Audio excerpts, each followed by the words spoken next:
It came down from all over England to London a couple of weeks ago, and they've been camping outside Scotland Yard for the last 2 weeks, and we're not moving until Matt Hancock and Chris Whitty and a few other of the traitors in the British government have been arrested.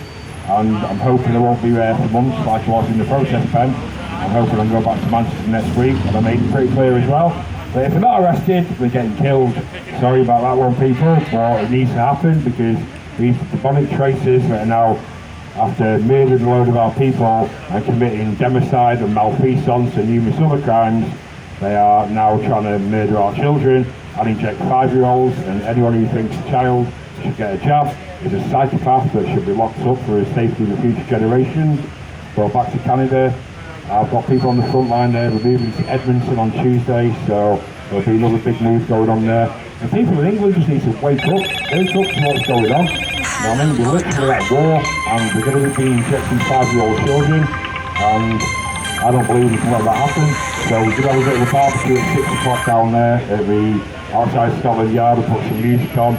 So if people want to come there and wind up some police, then come and do it with us. But you can park your car there, you can put a tent up, you can do anything you want, and I'm not moving until, like I said, they're arrested Hancock, Whitty and all that.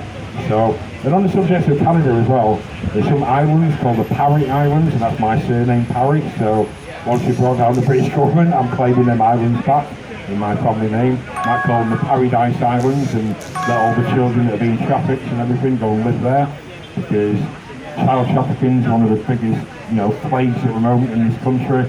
And I did a podcast on Tuesday exposing Lord Darcy at the top of it. He's like the Jeffrey Epstein of England. And then you've got Matt Hancock involved in it, and a load of social services involved with it. Some of them unbeknownstly, sadly.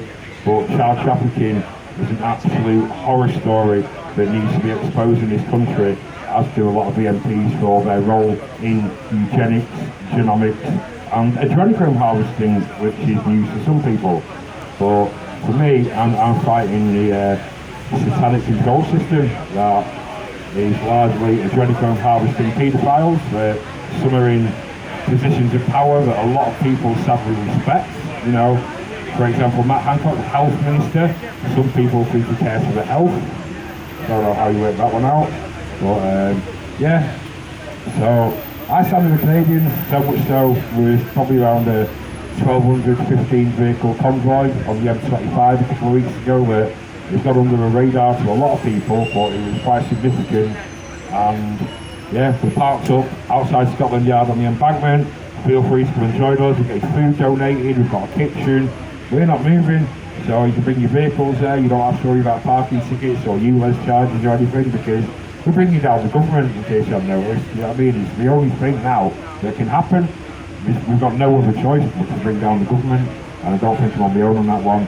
But big ups to Canada. There's a lot going on in Australia as well. And England, wait, we're fuck up, will you? They're putting us to shame out there. Anyway, anyone else want to say anything?